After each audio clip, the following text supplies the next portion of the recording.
And I think there's a snobbishness with reading books. They are a bit outdated. They're a little bit like playing the spoons and tap dancing and the theatre. They were good once, but things have moved on. The head's not quite on the right place. That's his little issue that he's got to work on for the moment. My apartment smells of rich mahogany. Look, I'm all for innovation, and I advocated putting a scrum half in the line out. It sounds great, but it's bollocks idea, really. Hello, and welcome to Under the Sticks, which is going absolutely smoothly, as always. This is a podcast brought to you by the PRO14. My name is Andy McGeady. With me tonight, I have live and still moustached, even though it is December, Mr. Dean Budd. How are you? Call me the Grinch. Call me the Christmas Grinch nowadays, because December the 1st, my missus has just gone absolutely mental, and there's Christmas tinsel and gnomes and garlands, and I don't even know what half of them are called everywhere. Look at you. Christmas jingles on at dinner. I just can't escape it. And I'm not, what are we in? 20 hours into Christmas. I'm okay with this. I'm okay, because usually every other year we would have had Christmas tunes in shops for the last 3 or 4 weeks. We haven't been able to get into the shops, so I'm declaring it Christmas. We're out of lockdown in Ireland. I've got the Christmas jumper on. I'm absolutely full of it in every way. Sean, Holley, how are you? Yeah, I'm good, thanks, and yeah. I'm a little bit like Buddy, actually. I'm a little bit bar humbug. I'm sort of getting there. My wife is using a massive amount of electricity. You've never seen plugs on extension leads like you have in my house. So yeah, but no, I'm all good. I'm sort of still trying to work out, all this Autumn Nations Cup, the COVID affecting our rugby. I had a game cancelled Sunday, Scarlets Leinster. I'm really looking forward to seeing that one. But yeah, I got my fill on the weekend, so pretty good. Happy. And fresh back, Harley Worthy. Who's the guy with the tennis rackets? That is fresh from Polonium camp, Mr. Paul Williams. How are you? Good. Back recovering. Polonium, sweated that stuff out. Back and fighting fit. It's good to see you, mate. It's been a while. Yeah, a couple of weeks. Really, really happy to be back, guys. Excellent. Usual viewers are in. We're seeing some regulars. We're live on the Guinness PRO14's social channels. Ashton Galley, what's this? You're about to find out. Michael Jenkinson knows you're here every week. Hi from Pembrokeshire, West Wales. Ian Gilbert from Madrid. T1 Down Under, always there. Mauro DeMarco from Pavia, Italy. Mauro. Lee Robb. Welcome, everyone. As always, get your comments in. We've got a lot to pack in today, including a guest arriving very shortly. So I'll give you a quick rundown of what we have on the show tonight. First up, we're going to talk about the Caterpillar ruck. There's been a lot of kicking recently. The Caterpillar ruck has been very, very obvious. We're going to talk about that. Is there a way of actually getting rid of it? Do we want to? We'll discuss. Bit of gossip on the airwaves today. Glasgow eyeing up Munster's out half Ben Healy. Agent at work. Either way, yeah. That would be good. Yeah, can young Blain spark Edinburgh? This is one of the things which is interesting this week. We have something exciting to talk about with Edinburgh. Stay tuned for that. We'll have the elite referee chief from the Guinness PRO14. Greg Garner is coming in. We'll talk about the Kieran Treadwell incident from last week and the on-field dynamic of what was happening there, because we did commit to coming back to you. We've got the big man in. We'll be talking about that. Who are the rock stars from the PRO14 from rounds 1 to 8 as they have been? We're going to take a big wide look at that, at some young, some old, and some stylish play. The Dragons shaping up in attack. We've got some clips there for you that Sean Holley, the senior pro, will talk us through. Benetton need their cavalry. If you've taken a look at the league tables, they certainly do. Dean will be leaning on you for that. And we'll look at the international wrap-up. So we're reaching the end of the Autumn Nations Cup finals week, such that it is coming up, and we'll talk about that. So get your comments in. Straight into it, lads. I did put this out on the Twitter machine about the caterpillar ruck and what we should do about it. But just in case there's someone viewing this for the first time, doesn't really know what we're talking about, Paul Williams, what's a caterpillar ruck? They are an annoying species within rugby that need to be exterminated, as far as I'm concerned. It's basically the setting up of an overly long ruck train, isn't it? 2 or more players, up to 4 sometimes. I think I saw one with 5 once with Exeter. And it just allows the scrum half to take the safest, most prolonged route to a box kick. And we're trying to eradicate them somehow. Okay. Dean Budd, from the defensive side of that, if the scrum half is all the way behind a load of players, how do you counter that? You don't. You need the rest. I mean, I think it's really good. The refs now are coming in there, and they've been a lot stricter on this 5-second rule, which never existed for ever how long it was written. So that's a good thing. And I think if that can be brought down to a strict from if they say use a little bit quicker and it is 5 seconds, then that'll completely eliminate it. If they brought it down a couple more, even more so. And I think even if refs were a bit harder on where that channel is of the ball being out, because you see half the halfbacks just rolling it alongside. It's nowhere near covered and still in the ruck. And I think if refs were a bit tighter on that and called ball out a few times, that'd throw a cat amongst the pigeons. So, and we wouldn't mind about this so much if it wasn't really obvious that there's a load of kicking going on in games right now. But Sean, from a coach's point of view, the scrum halves are very happy with caterpillar rucks and referees not really picking it up. What's he got on there? People all over the world join the love train. It's very annoying, isn't it? From a scrum half's point of view, it's protection, which is clear. But if you do it effectively enough and you do a box kick properly, then you don't need that distance, in my opinion. When I coach scrum halves to box kick, I'd always coach them to pull the ball back sort of towards himself, 45-degree angle, so it's away, and learn to kick it. Sorry to harp back, but you watch people like Robert Jones, brilliant box kick back in the day. But it slows the game up and it slows the players up. But moreover, for me as a coach, you get 3-4 guys in that train, they're going to be late into the kick chase. Yeah. You're going to find holes in the defensive line somewhere. It's also an excuse. Dean will tell you this, but for a couple of, dare I say, front rowers, to control. I mean, we all know what we're talking about. So I think a couple of things. One, ban the number of players or reduce the number of players you can attach to a caterpillar.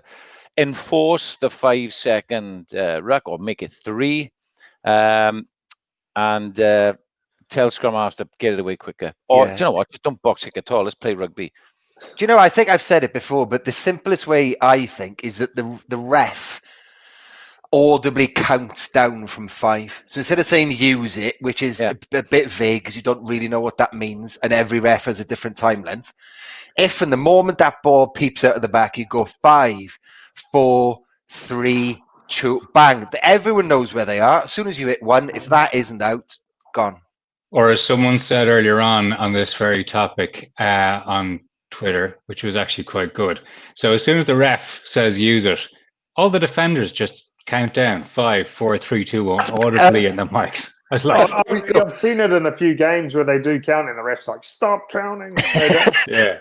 I'm the ref. So I got some really good stuff in on this, right? So Sam Larner, a friend of the podcast, very simple, just ref it. Enforce the 5-second rule, all their troubles go away. So you need them first, have the guts to say, once I've said use it, count to 5 and actually ping them, which rarely happens, but also call an early use it. So if I'm forming that caterpillar, the ruck's clearly over, you should be calling use it way, way earlier than that. There's a couple of good ones here though. Some less serious than others, but roll with me on this. I'm Graham. Change the name of the caterpillar ruck to the human centipede. Players will stop using it with immediate effect. Yeah, that's a nasty film. Sam Roberts, this is going back to the point you were raising about, whether certain front rowers are actually there to win. So Sam Roberts from the media, meaningful attachment at a ruck.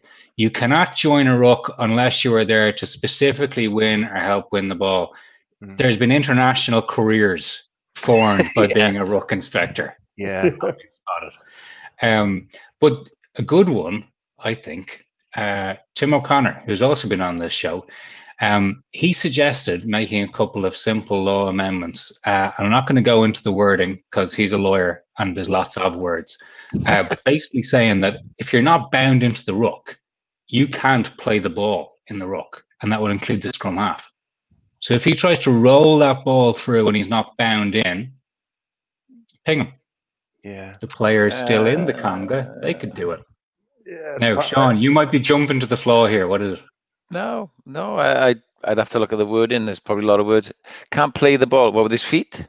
Can't play the ball with his feet. So what situation does a scrum half have to be able to sometimes play the ball with his feet? Yeah, in a ruck. Yeah. When he's just trying to get it free, loosen it up. Yeah. I think all we need to do is make the box kick as difficult as possible. Then it'll cease to be as effective. Then they'll stop using it as much, isn't it? That's the end game, to make it harder to stick up accurately and chase. Yeah. Then came in the World Rugby head of technical services came in with actual real information. So Mark Harrington got back to me and said the World Rugby Law Review Group looked at this in February, so just as in pre-COVID February, and they considered adding a new law. And the new law was going to be, once the referee calls use it, no additional players from either team may join the ruck. Well, that would be a start. It would be. The group declined, as they said, right, Caterpillar rucks are seen as a tactical choice. So to your point, Sean, the group would have been considering, and I'm just reading into what Mark was getting at here. If you want to take players out of your kick chase to do that, go right ahead. It's your tactical choice. Yeah, I see that. I see that point. Yeah, we could spend all night on it because it's 2 hours. I'd like to talk at some point on the pod about Law 8 advantage, because that's a massive can of caterpillars, that one. Yeah, that is. Because it's tactical or territorial advantage, and gosh, the interpretation of that is always incensed me. But that would be a start. But I just think, look, do something about it, because it's ridiculous, really. The time is killing the time out of the game, and it's an excuse. It's just, I tell you what I notice, and Wales are guilty of it, is we slow our own play down because our intent is to kick. So you're almost taking the decision-making process out of the scrum half's hands. Oh, it's not good enough. It's not speed of ball that suits us, or defensive line is set. Oh, we'll box kick. And some sides are doing it in the oppositions, between the opposition's halfway line and the 22, that high on the field. Now, Ireland do it all the time. Yeah, it's horrible. They box kick in the opposition half. It's unbelievable. Yes, we do. We're missing a voice from this. We've got some ignorance. We've got a coach. We've got a player. We've got a celebrity tennis racket stringer. We do not have a referee. Here we go. Greg Garner. This is a big moment for the pod. This is. How are you, Greg? You well? Very good. What an introduction. Well, you deserve it. I haven't got any tennis rackets in the background of mine, so in my house. So there you go. No, Paul's the expert on that one. So listen, from the point of view of the officials in the middle, Johnny Lacey was the man who a couple of years ago we all saluted as being, wow, a referee actually called use it and meant it, because he pinged the player and everyone stood around going, what the hell happened? But is this something you guys actually bring up as being, lads, you need to be knuckling down on this? Yeah, it is. It's funny enough, we have talked about it quite a bit the last couple of weeks in our preview meetings, and someone maybe round 7, I think it might have been Ben Whitehouse. He blew up for a scrum because the team didn't use it quick enough. I may be wrong, but it's definitely happened in a Pro 14 game recently. And what we've encouraged the referees to do is to just, as soon as that ball's available, use it. because we don't want to see, 10, 15-second rucks. We don't want to see, as you talked about, the caterpillar rucks where players come in and build 2, 3, 4 deep.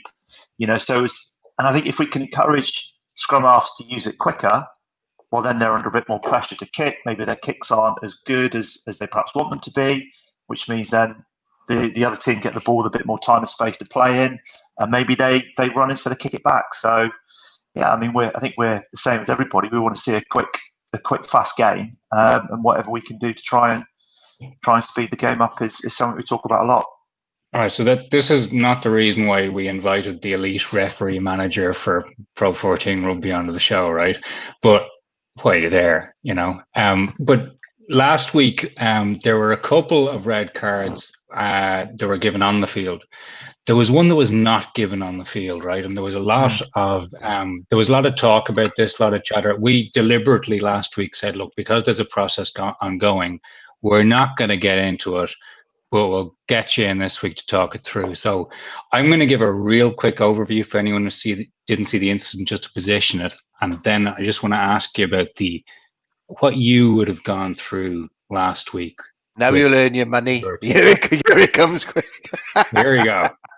So for anyone who didn't see the game, this is 2 weekends ago, Ulster against Scarlets. There was a challenge where the Ulster player, Kieran Treadwell, went in and there was contact with the head, fairly upright, not much of a wrap against the Scarlets prop, Sebastian. So that's what the referee saw. And I'm going to use the term talked down to a yellow card by the TMO. So that was the perception of what happened at the time. Is that fair? Yes, you can borrow that. Yeah. Talk about illegal entry in the ruck. That was my wife straight in from the side.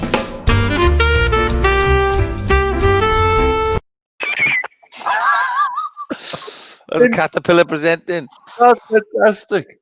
Where was it? That's weird. Anyway, so we have. So the incident happened. There was contact. The Scarlets player eventually went off for a HIA. He failed the HIA, and I'll come back to that. But from the officials' point of view, what happened? What happened then? So I think the first thing to say is that I think it's important that we hold our hands up and we got that wrong, and it should have been a red card against Kieran Treadwell, and everybody within our group recognised that. The TMO, Brian McNeice, so is a very experienced TMO, one of the best in the tournament, one of the best in Europe. He's Six Nations TMO, international TMO. He got it wrong, and to be fair to him, he sent me an email first thing on I can't remember, Monday or Tuesday morning, holding his hand up and saying that he got it wrong, which is great. Doesn't help us in the when we want to get these decisions right. But unfortunately, Andrea Piardi was the referee. He's second season in the tournament. He got 99% of the way there, and he described it really, really well. Went through a really good process. And everybody at home, I think, was expecting red card, and then Brian came in at the last minute and started talking about medium force and talked it down to a yellow card. So when we reviewed this, we obviously reviewed this as a group last week. The way we went about it was we said, right, let's try and simplify it. So simplify the process, simplify how we describe these things, and not try and put too many words in it. So I think the danger is when you're on the pitch and you're faced with these big decisions, you try to elongate it and you try and use too many words and sentences to justify your decision. So we said, right, well, let's just keep it really, really simple. It's a shoulder to the head, no mitigation, red card. Mm-hmm. And that was the one learning. And then the other learning from it, and this is what we discussed with the wider group, is when we're discussing these things, is let's stick to facts. So when you talk about force, high force, low force, medium force, you start bringing opinions into it, and that doesn't help anybody, because the last thing you want is to have two people on the pitch, a referee, a TMO or assistant referee, one going, well, I think it's a red card, no, I think it's a yellow card, no, it's a red, no, it's a yellow. That doesn't really help anybody get the decision right either. So if we'd have stuck to facts on it, and not talked about, the level of force, because that's subjective, that's opinion, we would have got to the right decision, and which should have been a red card. So, that's where we are. I mean, it's really unfortunate because obviously that was a massive turning point in the game. And I think we're all watching at home, seeing it going, oh, okay. And then, sod's glory, then Kieran Treadwell scores what ended up being the winning try. So, just to say that, we're all human. I've worked with Brian McNeice, the TMO, and I was really impressed with him in the World Under-20s Championships. I thought he was a standout, and you could see he was going to TMO international level, really specific. And we do all make mistakes. Sometimes emotion creeps in. What he didn't need on Saturday was he comes in for a perfectly legitimate tackle on Dan Bigger, who's in the air, and Roman Poit overrules him, and then England score. He must be thinking, "Oh my God!" Yeah, exactly, Sean. And I think if you go back to stick to facts, and that England. The England-Wales thing. I look at that, and the fact is, it's a tackle in the air. So that's the fact. And he's within his right to come in there, isn't he?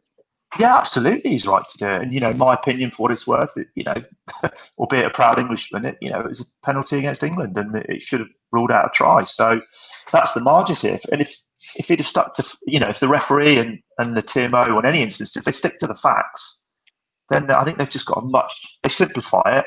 It takes away opinion, emotion, and then they've got a much better opportunity to get the decision right, which is what we all want to see.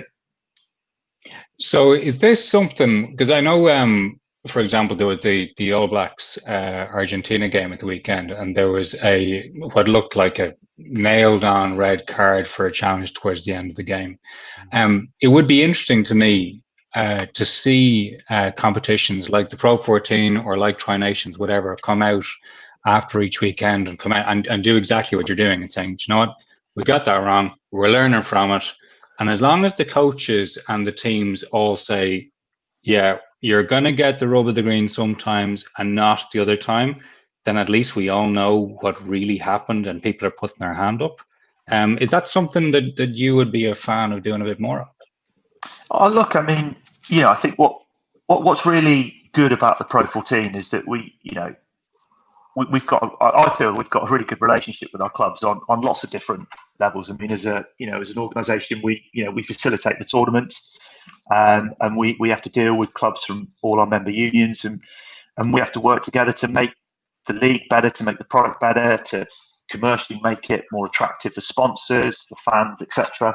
And my personal view is that we've got to be open and honest with the clubs, with the feedback we give them, as long as the clubs use that appropriately, and don't hold it as a gun against our heads when we do get it wrong.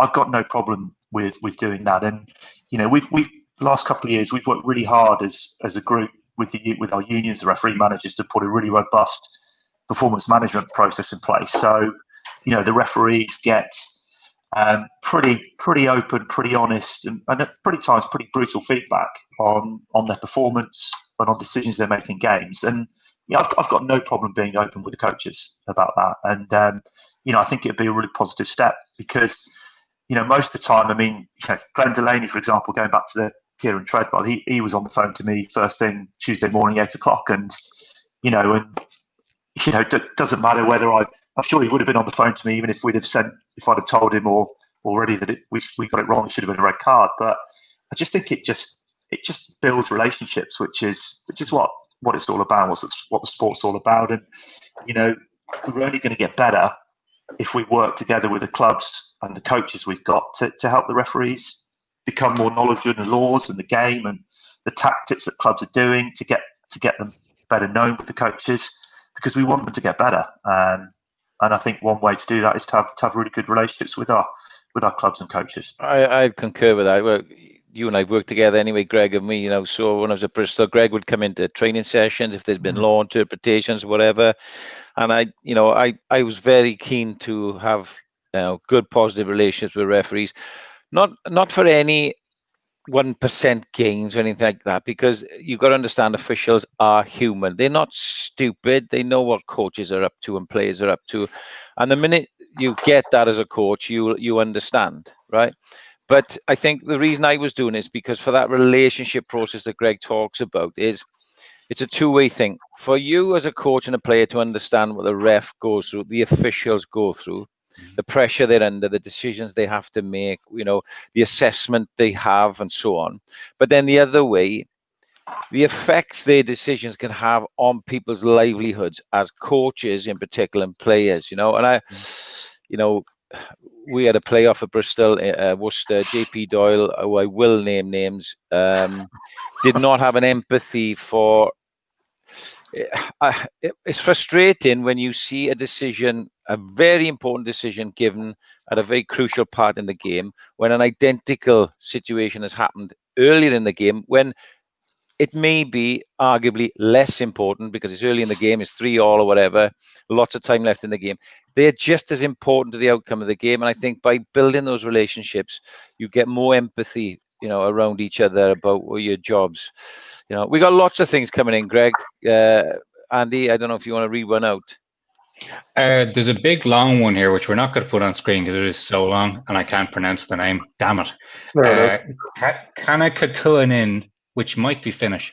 I keep hearing all the time from many fans that red cards ruin games. Why can't they understand that red cards are there for extremely serious moments that are meant to prevent them from happening? So that's where that listener is coming from, that viewer is coming from.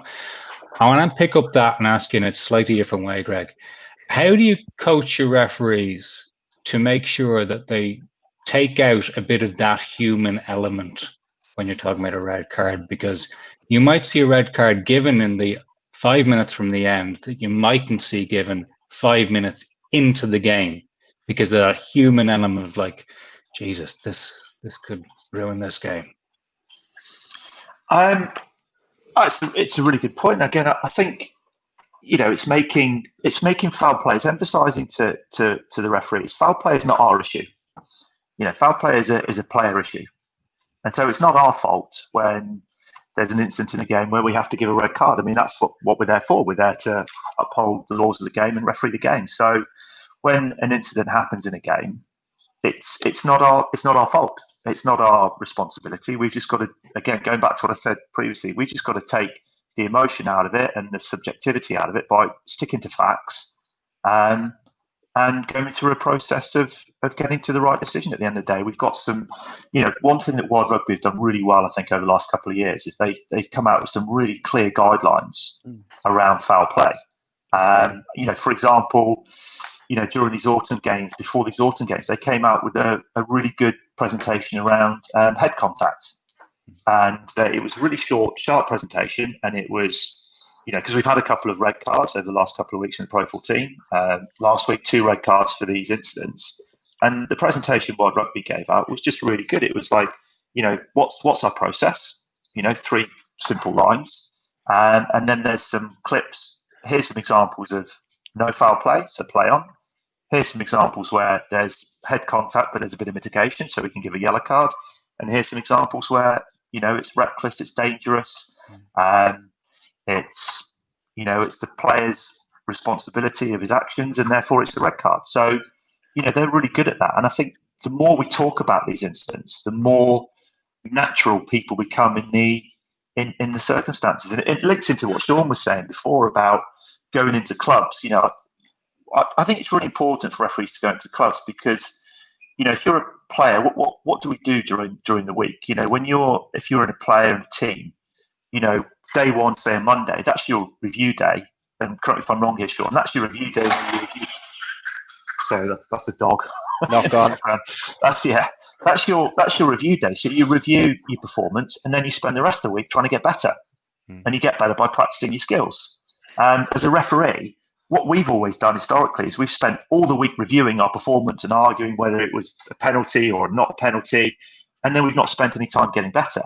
So, by going into clubs, that's how we practice getting better, because we can practice live scrums, we can practice mauls, refereeing mauls, we can practice, when they're doing their attack and their defence sessions, which is grab touch or, semi-contact, we can practice those.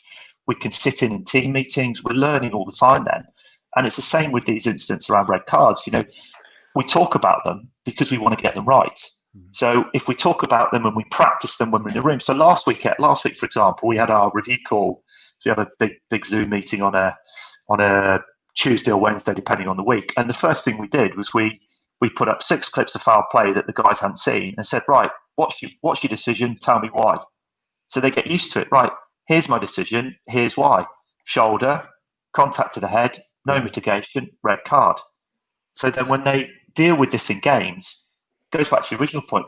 It's not a case of, oh my God, this is the first minute and I'm under a lot of pressure. This is going to ruin the game. It's like, well, this is my job. I've practiced this all week. I'm just going to execute this skill and give the right decision. That's the response you're looking for. Do you know what I think would always help as well is that if supporters, like myself, appreciate how difficult it is being a test referee. I can't think of another sport in the world that is as hard to officiate. I genuinely can't. I think about it all the time, right? I watch an awful lot of sport. Tennis things are a lot simpler. NFL comes quite close, but it's all split up into different roles. And I think what would be really helpful is almost if World Rugby did a series of almost from the point of view of a referee in different scenarios, showing you how many things you have to be aware of. Because most supporters, when they're watching the game, they're only ever looking at their team. So it's really easy to sort of spot just the opposition in a ruck but when you have to watch both sides in a ruck, there are probably 20 things you're looking for with 2 eyes. At least. And the offside.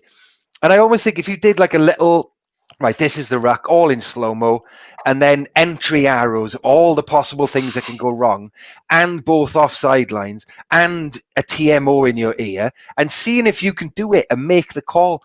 And it would almost be like an awareness for supporters of, Jesus, do you know what? I'm not going to take to Twitter and complain about that because that is Can I bring Dean in here? Because as a player, as a long-time player and long-time captain, did you fully appreciate how hard the referee's job was when you were, going up, have the little word, how are you? Well, certainly for a little bit, but then when we were being reffed out of the game in the last 20, everything's going against us.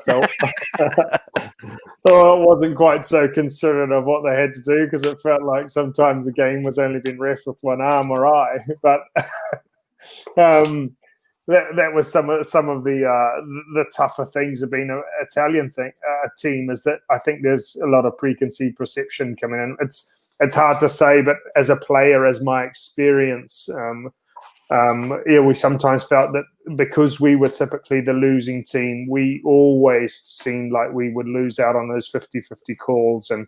And we would typically, like you said, about the relationships with the clubs, we would get Monday emails saying, hey, listen, that call that actually cost you the game, you were right. We shouldn't have called that or whatever.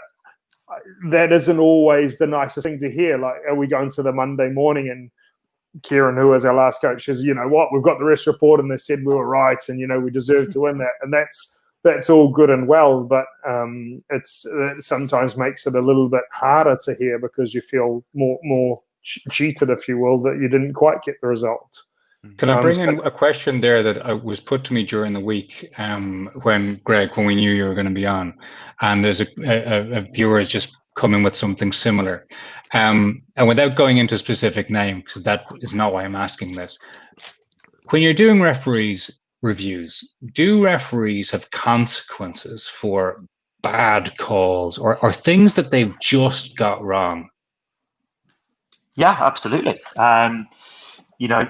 So I mean, if you look at our referee squad compared to what it was, 2-3 years ago, I mean, we've had quite a high turnover of referees, and part of that has become natural wastage. Some people have moved on, but part of that is because of performance, and some guys have moved on, and they're difficult decisions and difficult conversations to have, and we've invested a lot of time in trying to bring new referees through. So and I think this is, and we've got some referees at the moment. I mean, this year we've gone down from a Pro 14 to a 12-team tournament, 6 games a weekend. Some referees have only refereed 1 or 2 games, and we've now come. We haven't. I sort of sat down this afternoon to do the first draft of the appointments for the Derby games, and some referees won't get any games because unfortunately they just haven't refereed as well as we want them to or they want them to. So, we've got a big enough, a good enough squad now that we can have a lot more emphasis on performance. And I think, when I first came into the role, sort of 3.5 years ago, we had one Italian referee, Marius Maitreya, who was very experienced. We didn't really have any referees from Scotland. Mike Adamson was just starting out, and the tournament for the right reasons, I think at the time, wanted to go down the route of neutral referees, principle of neutrality, which I personally think is a good thing because it means that we've got to develop referees from all our unions, which is what we're about. And now we're in a situation where we've got 5 referees from Italy and Scotland, and so there's competition for these games. So referees get selected and not selected the same as players, and it's tough conversations. But I think that is a really cool thing, and quite honestly, I didn't know that it happened. That there was a selection process and that accountability for poor performances. As we as players experience, you have a shocker, you're out. I think that something I know would. It's very shallow, I guess, of us as players. But I think that, a referee's report on if a ref has been benched or not, I think would be quite appropriate because that kind of accountability publicly can do a little bit more, be more motivating, if you will, than a little just missed game. And I think that would show to the world out there that there is that accountability week in, week out. I think that'd be a very good thing. T1 Down Under in the comments section goes a little bit further and suggests a firing squad. Yeah, that might be a little extreme and might actually it might eat at some of the depth that Greg is trying to build. Greg, you could taser them. That's the sort of in between. You got to keep the depth. The bigger pool of refs you can have, the better. We all have spells of form and see things and don't see things. So I think the cycling in and out rather than chopping heads off is much more productive. Yeah, look, one of the big things for me, it's like we can't. It's tough to be a referee, and it takes time to develop and get to the right levels. And when referees do have difficult games, we don't just cut their heads off and get rid of them. We've got to work with them and try and make them better. That's the skill of being a coach. It's getting the best out of your people you're working with, and the group we've got at the moment. They work incredibly hard, and I think what we're not very good at telling the story around is actually what they do during the week. So it's not just turn up for a game, get on the plane, go home, and go to work. They're all full-time professionals now, with the exception of 1 or 2. The amount of stuff that we ask them to do for their review, and with their coach, with their individual staff review, team of 3, team of 4 reviews. Then we've got the group review calls. So, there's a lot more time that goes in that. And I don't think we're very good at telling the story around what they do. I think if people had a bit of a better understanding of actually what goes into, the weekly life of a referee in the Pro14, I think that would just show people that, they are dedicated professionals and they work, just as hard, if not harder than they've ever worked at the moment. So, I'm not so sure. The comment around, publicly dropping someone it's a tricky one, isn't it? Because we've got to look after the people we work with, and 100% agree. But we're all that's unfortunately the nature of the beast, and that's sport. And if you're a referee's a professional athlete, it's very much like a rugby, like the player that they're reffing in those games. And certainly I've been dropped and I've been front page of, Bud's form's fallen out. He's out the 22. Where to next for this flailing rugby player? It can be but it can be humiliating. Humiliating, absolutely. Yeah. And I'm not preaching by any means to humiliate anyone, but I'm just saying I think that a bit of public acknowledgement could certainly help in it all. But rightly dropped. We're gonna let Greg go. Before he goes, I just want to. I commentate on a lot of the games. I watch all the games. yes, some refs, the young refs, they do make mistakes. They have shockers now and again, but that's good for learning. I think some of the young refs coming through have been really, really good and are on a real steep upward curve. You know, Andrew Brace and Frank Murphy are cracking examples of that. Their curve is really steep. I'm really impressed with Adam Jones, the young Welsh ref. I think he's doing great. And, long may that continue. So you're doing a great job, Greg. Oh, thanks very much. No, I just think, these guys coming through now. I mean, for example, Adam Jones. I mean, Adam Jones has been a 4-year project. He's been on the radar since before I took the job, and it's credit to the work that WRU and the people around him have done, in the Welsh Premiership and getting these guys in. And, they've done a brilliant job, and all the unions have done that with all the referees coming through. And, with Andrew Brace, I mean, he's been appointed to the England-France game this weekend. So, which is fantastic for him, and it's fantastic for our group of referees because, we want to get more referees to international level. I'd love to be in a position in 2, 3, 4 years' time to say every one of our unions has got a tier 1 test referee, and that would be, I think that'd be brilliant for the tournament and brilliant for the group of referees we're working with. So it's very much appreciated, Sean, and appreciate your comments. Thank you. We will have you back, Mr. Garner. Again, that was very, very good, and I hope you enjoyed it, folks. Thanks for joining us. Thanks for having me on, guys. Cheers, mate. Cheers. Greg. Thanks, man. It's probably worth clarifying that, we're not so much of a performance-based show. So Paul was not dropped for the last 2 weeks. He just couldn't make it. Just poisoned. Yeah. That was good. I enjoyed having Greg on. He's a good lad. It's good. I just get a bit of feeling on that. Is that? Do you think it's too much that refs would be publicly dropped, or is that just?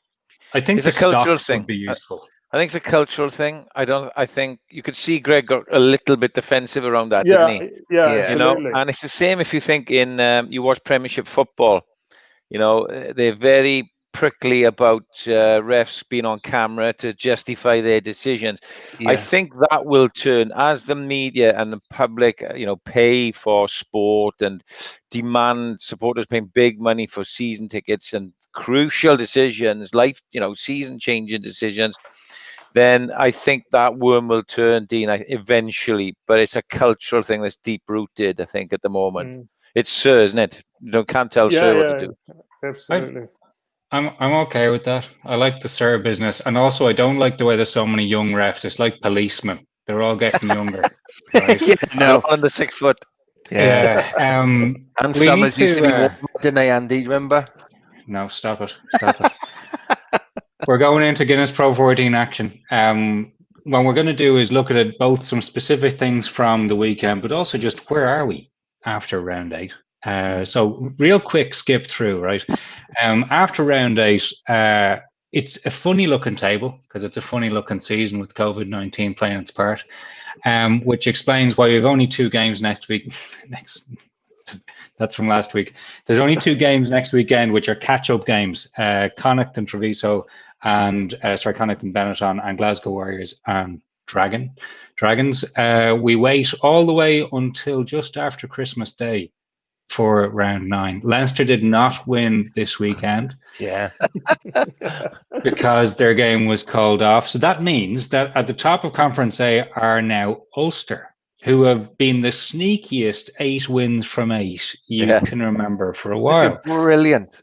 We were called out on this, and I think rightly so, in the comment section for saying. I spoke plenty about Ulster, so don't point fingers at me. I write about them every week in my column, virtually, nearly more than Leinster.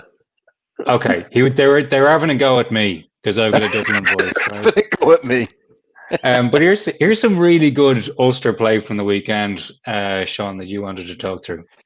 Yeah, they've really developed their game because they had a couple of squeaky games as well, and that's a sign of a good team. I think the Scarlets pushed them all the way. The Blues, they've won 11-7, but they've got now a bit of width on their game. It's almost an all-court game. I think, funnily enough, Lowry at 15 has given them a new dimension as well. Madigan's on fire. This wasn't mentioned in commentary, but it should have been. And, you know, they've got forwards who love to carry the ball. Cooney's obviously got the bit between his teeth because he's nowhere near a green shirt, surprisingly, at the moment. That's just a gorgeous offload out the back door. You know, listeners, watchers, they do practice that. You know, one-handed out the side door. It's a little show and go. Hooker takes it a treat. But no, in fairness to Dan McFarlane and Dwayne Peel, former player of mine, who would be doing a lot of the attack, you know, I can see a lot of Dwayne stuff coming through in their passes, their support play and offloads. And that's why they're unbeaten. But the good thing for me, as I said, is they've got through the squeaky wins as well. That's a sign of a good team growing. Yeah. They have been good, and 8 from 8 is not to be sniffed at. You said that reluctantly. Then I could see it in your eyes. That's why the guy keeps coming for us. Exactly. It's not actually. It's the hooded claw. It's McGeady. It's just me. But it's a funny looking table because you've got Leinster tucked in behind. 35 points is about a 38 process. So 35 points, 7 from 7 with those 7 bonus points. Then there's a big gap to Ospreys, Glasgow, Dragons, and Zebre. But Dragons have only played 5 games as opposed to minimum 7 for everyone else. It's done. Huh? It's done. Top 2. I'm telling you. I would have been looking. I would have been looking. I was the type of coach, Andrew. I used to look at the fixtures and not take things for granted, but I'd look at what my selections might be, our form against those teams, whether we're home or away, where they were, and I'd sort of try and map out, you know, where number of points we could get. So you'd always try and stay in touch, pinch away, losing bonus point if you're under strength. That sort of mentality. I look at that. I looked at the table 2 weeks ago and thought, top 2 are done. Mm. So the one team that is going to make life very interesting is Dragons. So they have those couple of games in hand, and they need to navigate those well because that's potentially a lot of points. And the Dragons have shown some good attacking play recently, and none more so than this weekend, which was a decent win. Amazing what a break can do, isn't it? You know, enforced by COVID. What they've got good halfbacks. Rodri Williams was brilliant. Jimmy Roberts has added a little bit of steel, a little bit of know-how, a bit of experience. You know, Rodri's a good scoot in 9. There's some work to do here. Look at the outside backs. So Roberts goes through, he reads the play. The outside backs are 30 meters back. Roberts gets tackled there. It's a no try. But, you know, Rodri is dictating things. Sam Davis is a good leader at 10. They've got players in the right place. This is a gorgeous little play, because it's a set-up ruck. Brock Harris carries. They've got an inside and outside clean. We'll see this from behind now. And that means nice, clean ball. And Ashton Hewitt, the winger, knows the call. It's a lovely little sort of block play. Here's the first carry. Inside, outside clean. Screech is needed. And now the little scoot attracts. Faiva has to bite in on the block runner who isn't impeding him. And Ashton Hewitt times his run because he takes the timing of his run off Rodri Williams, nobody else. So there's the subtleties of the support run. But Rodri Williams and Sam Davis are a conduit there. And they just know what they're doing. And this Dean Ryan and his coaching team starting to come through. This was player of the match, Rodri Williams. He's had a couple of caps for Wales. He's sort of mid to late 20s now, so he's not done, but he's just a clever player, you know, a good leader. He's got quick off the mark. He's a decent kicking game. He's brave. His dad was a decent scrum half too, played for Swansea.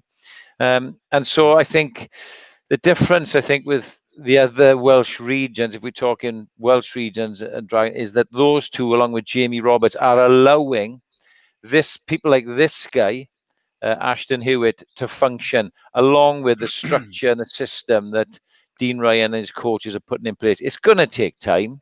They don't have the depth of quality that other teams have, but if they can keep players fit and they get on a bit of a roll, then I feel good about the Dragons because they did show some structure in this game. And I think the other thing that goes a little bit under the radar, Sean, is Sam Davis is kicking. Because I know everyone's talking about kicking a lot now, we're kicking the ball, but he's a really good tactical kicker, isn't he? He's arguably very good. He's really good. He always hits the grass. Whenever I watch him kicking, he seems to put it in positions you're not quite expecting. He doesn't always go for the easy option. Kicks against the grain a lot. He's got a good variety of kicks. Good white. when I coached him at the Ospreys, he was young coming through, and I made a comment in the press that he's probably the best kicker out of hand that I'd ever worked with. Yeah. He's failing off the floor, mate. His kicking percentage for sticks is goal shocking. kicking, yeah. I would Yeah. imagine he's done 3 weeks of serious work on that, because Yeah. they don't have many alternatives, when he plays. Josh Lewis is the other option, isn't he? Goal kicking, I think. And but from hand, he's fantastic, Dean, we need to ask you about Benetton. First, a good thing, the Traore try, which you're going to have here. Oh, Yeah, I love this. Yeah, this is Paul's little thing, and I would never say that Sheriff is a smart man, but that is some very, very intelligent rugby there. That's just knowing that chop tackles are coming. There's always very little arm involved around that close to the line because you're just going straight for the ankle. So that spin move's absolute class from him. It may not seem very much, but I think as an intelligent little play, that's pretty dangerous close to the line.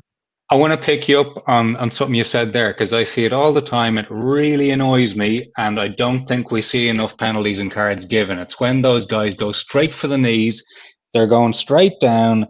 There is no wrap at all. But you're coached to do that. Well, I mean, it's the most effective way to put someone down, isn't it? And unfortunately, the only way, because you have to go that low, and you can't get your arms tackling at that point. So unfortunately, and even if you're making the effort, it even looks bad. So it's a really hard one for refs to rule around that 5 meter out from the line area. Yeah, I've written right penalties that should be blowing up all the time for it. I've written about that little spin move in my column. It's such a clever thing to do, isn't it? Because as soon as you head into the ruck, once that defender's turned his shoulders, he's finished, isn't he? So if you can just spin around the backside of him, I think it's smart. I think it's smart. Really Mako Vunipola did something similar to score against Wales on the weekend. It's almost NFL-like, isn't it? That's the thing. You've got to think of ways to, because that's what we do, isn't it? It's cat and mouse. Like those. If we get him pinged now for no arms because it's physically very hard to do it, you're probably going to look at, well, we'll concede over the try line, but go high and wrap the ball up and just get underneath. Otherwise they're just going to score. We're going to get penalised and yellow carded. It's cat and mouse stuff. So we have to talk about Benetton's 3 points so far this season, and they've all been losing bonus point. That's not good. No, unfortunately, I still can understand a little bit of Italian, and I've read most of the articles come out week by week that get kind of posted up on Facebook or wherever they are, and it doesn't sound like a good place to be at the moment. Unfortunately, I don't have the exact numbers of how many players are out, but you've got the bulk of the Italian 14 probably players out with Italy, and I think I've got names: Padovani, Sneyman, Herbst, Riccioni, Brex, Negri. You've got literally guaranteed starters that aren't available to play either. The team that played was literally forced upon them. There was no one else to play because, unfortunately, the Italian system is far from the greatest in the world, and there's no academy at Benetton. There's no feeder clubs that are guaranteed. So Benetton's there, and so you kind of think everything fills into Benetton. If Benetton's missing a lock, hey, we'll go to that team that's a feeder. He can come up and play.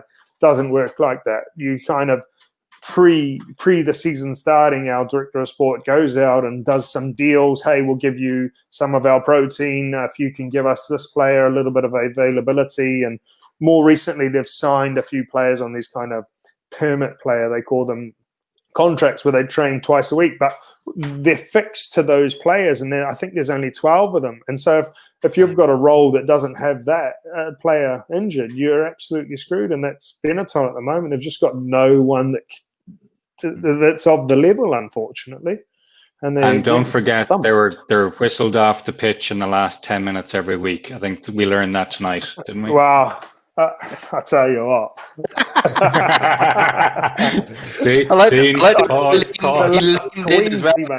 The last 20 minutes. Oh, very good.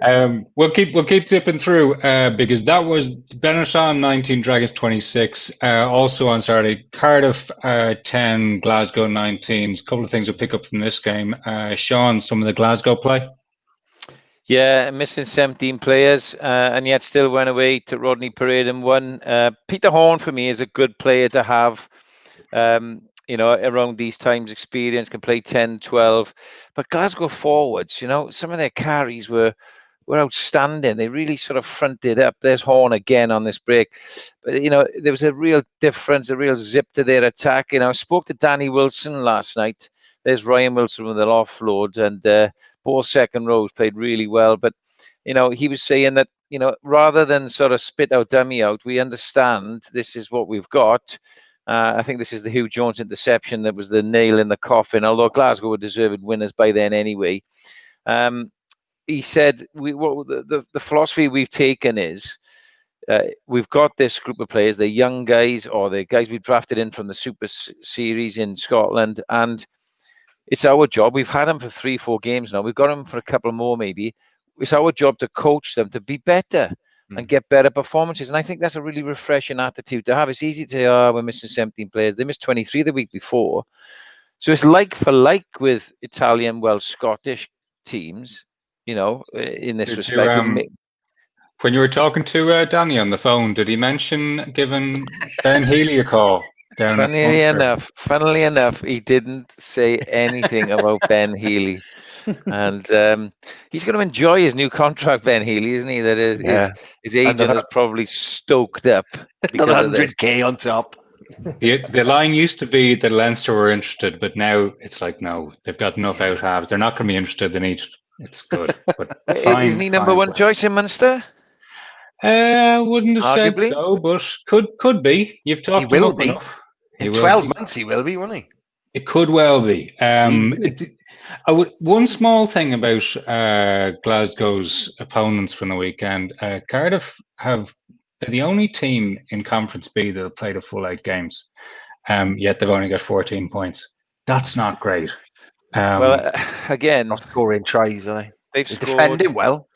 They've scored. They're defending bravely. Yeah, but they've scored 54 points in the last.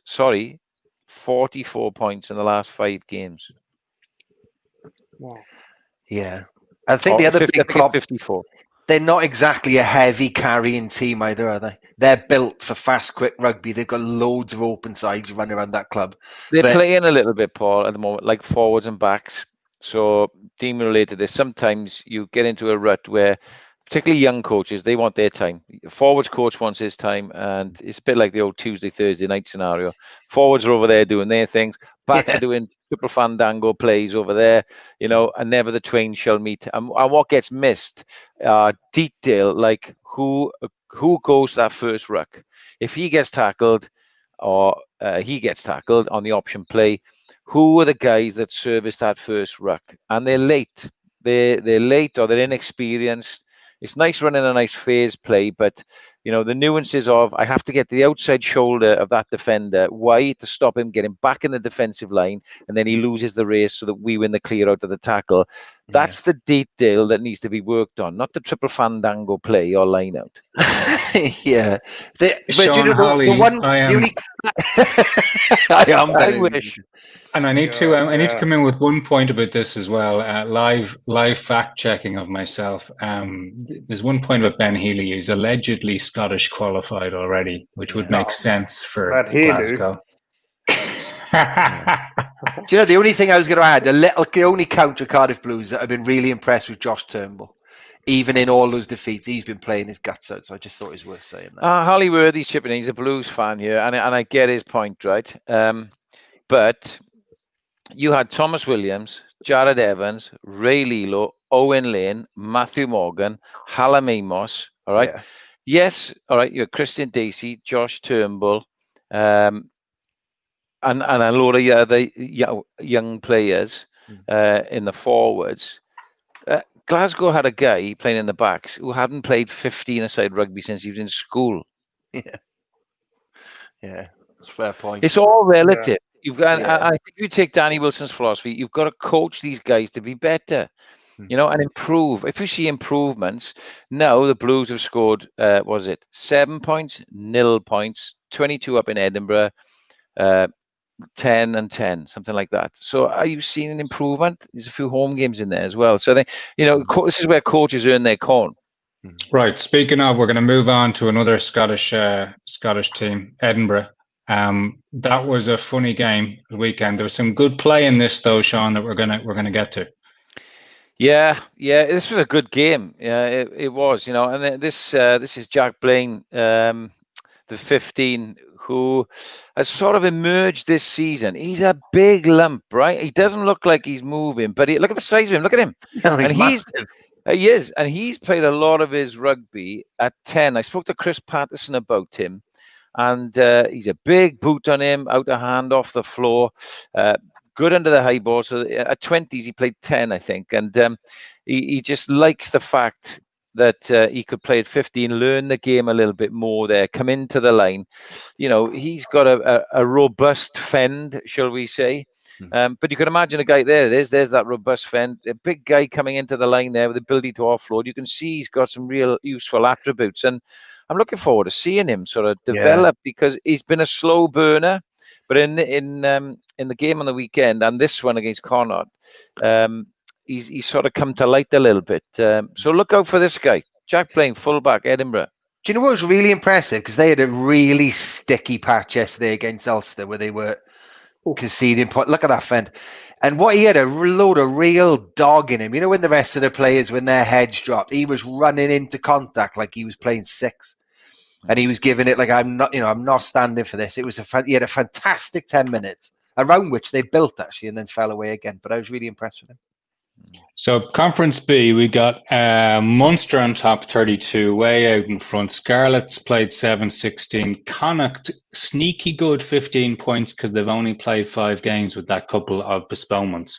Then Cardiff Blues mentioned 14, Edinburgh 10, Benetton 3. So similar to seasons past, it looks as if Conference B will be very, very tight even now.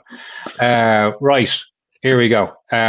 We had some homework to do before this. Adam, in the background, if you're listening, genuinely don't know what you might have up on screen here, right? So if you need to prompt, do so. Who's really caught the eye after 8 full rounds of this season's Guinness PRO14? And we were asked to give a young player, best coach, senior pro, style of play. Okay? Have we got a graphic for this? Or I just had to double check what I'd written. No, I've forgotten mine already. Who's your okay? I'm going first then because I have who's your standout youngster? I cannot get past Craig Casey. I think he's a phenomenal scrum half, and he's still very, very young, and he is just showing an awareness of play. And this isn't a raw ability thing. This is a game management thing. Just everything about him. I like it. I like it a lot. Yeah. Do you know, I went for him and for 2. So I always went for Garbisi, but of course he's been playing a lot of test rugby.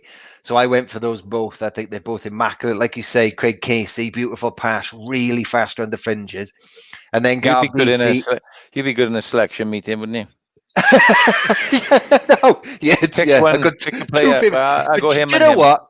Do you know when I was picking it? I'll explain this to you now, Holley. When I was picking it, I thought I'll go for Garbisi, and Sean will say, "Yeah, but he's been playing Test rugby. No, he hasn't appeared in the Pro 14." So that's why it was actually you that made me split it.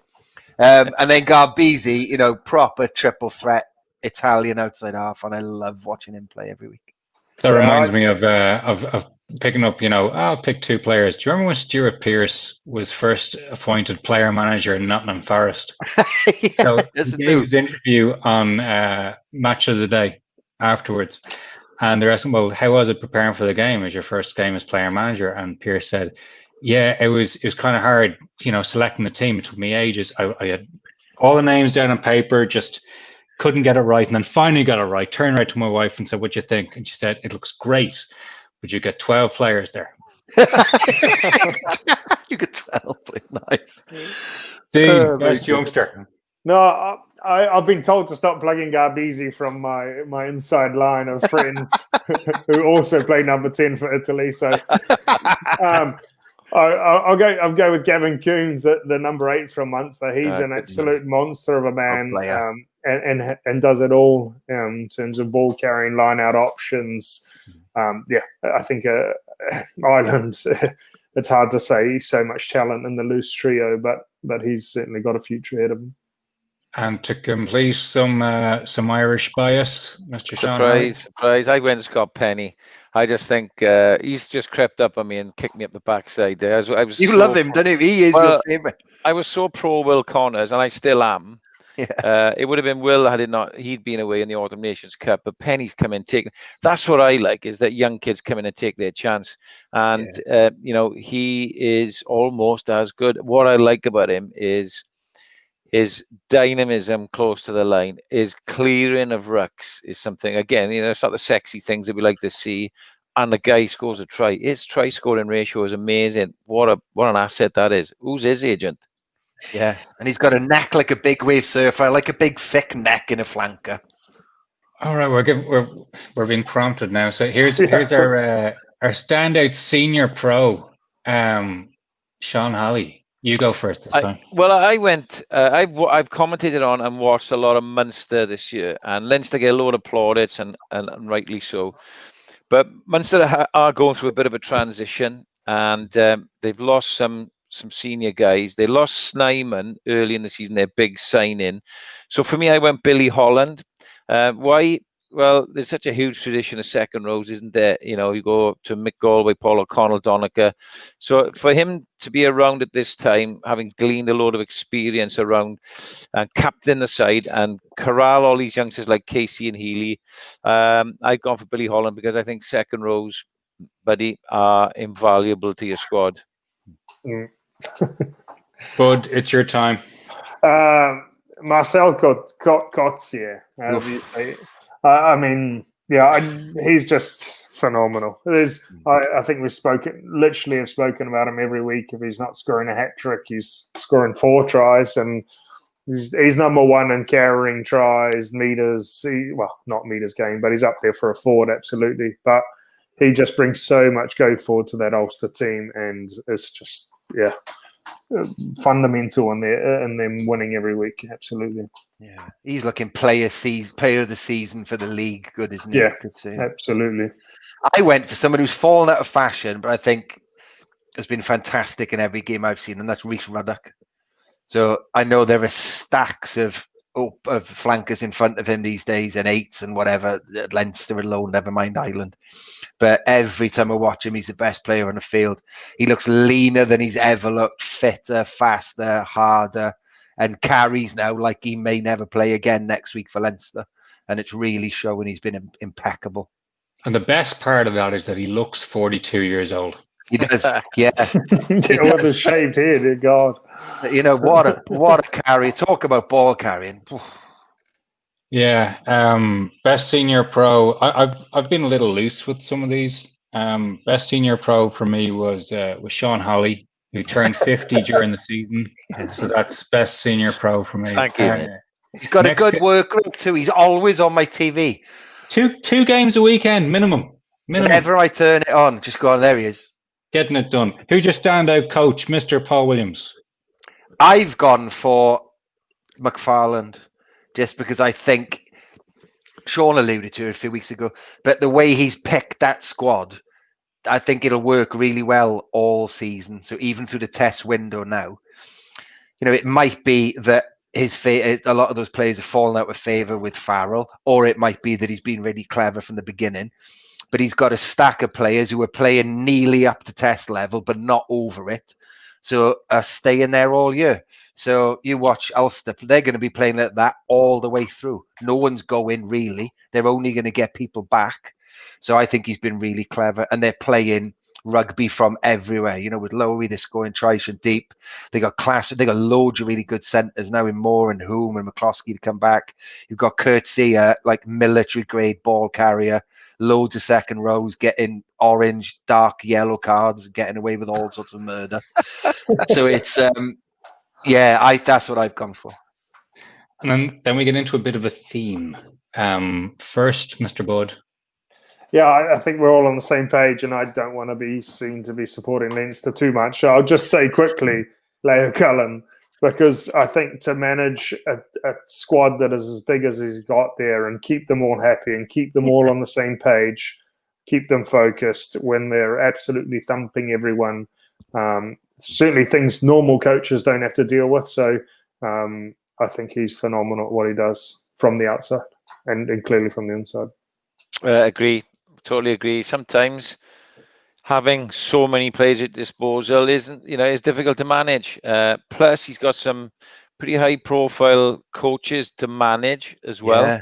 Yeah. You think you got Contempomi, you got Lancaster, you got Robin McBride. He's having to manage those as well. Don't forget.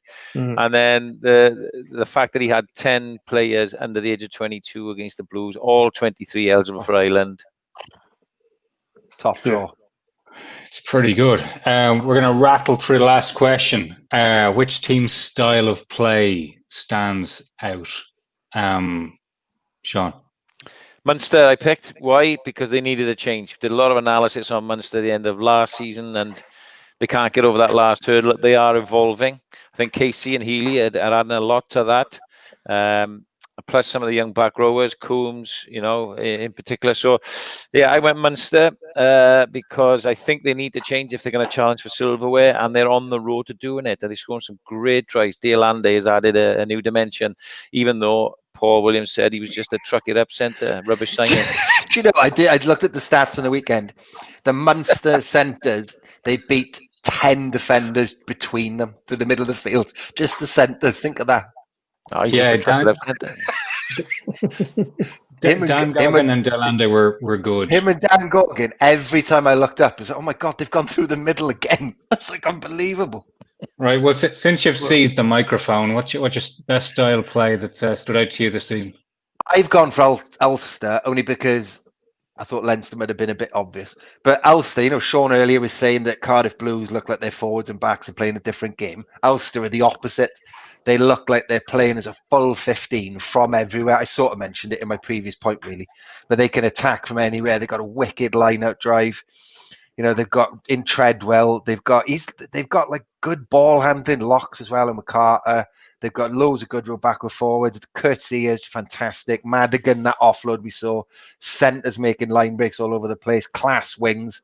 And then Lowry, who I keep calling Shane Lowry, even though he's the golfer.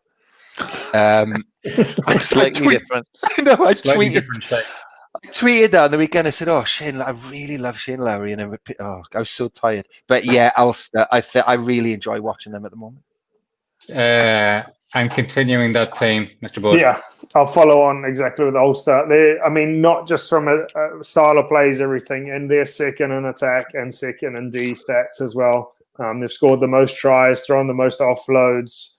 They're pretty exciting to watch, and I think not always exciting, but that line out driving maul they've got. I'd love to know how many tries they've scored this season from that line out maul, because it starts going and they add in a couple of backs and it's unstoppable. And you see it literally they'll score 2 or 3 tries a game with that, and it's. Sometimes the backs even join from behind the man with the ball, just to do something. I'm not sure who the commentator was saying it. I think it was an England game. How you feel a light breeze pass up your back as one of the backs enters into the maul. A light breeze pass up your back. That's fantastic. You're so right though. Other than the Brumbies, I think they must have their line-up tries must be off the roof. Yeah. No, I think the pro forwarding in general, I'd love to see some stats, whoever's a super stat man out there, about how many tries have been scored from mauls this season, because I don't think I've ever seen so many. A lot of tries every week in, week out are just maul, which isn't always the most entertaining, but it's becoming a very effective weapon. Yeah, it is. We'll doubtless come back to that sometime, because I do have a bee in my bonnet about that aspect of people joining the ball, joining the maul ahead of the ball. Right, we have gone way over time. So I just want to know that in case we are accused of bias, because we've been very Irish heavy in terms of those awards, the tables are weird because the only 4 teams with a positive point difference are the Irish provinces. It's really, really weird. So let's see how the rest of this season plays out. through COVID, and we'll revisit these categories or similar later on. A couple of comments coming in. Ewan Davis, no one picked Lewis Hughes, almost from nowhere, played insane for the Blues. That's the Cardiff Blues. That's for a the good first point. few games, and now starting nearly everything. Right, Paul. Yeah, Good do you know point. what? That is a bit of an oversight, actually, and James Botham. They've all been. They've both. That is a very good point, actually. Should hang my head in shame there. Would they get in the Leinster team? No. End of conversation. There we go. On we move. Okay, Lorcan Murphy should. There we go. This is some hardball negotiation. All the IRFU need to do is put Ben Healy on the bench against Scotland, bring him on in the 75th minute. Contract talks Yeah, done. good point. Yeah, that'd be some smart Yeah. coaching.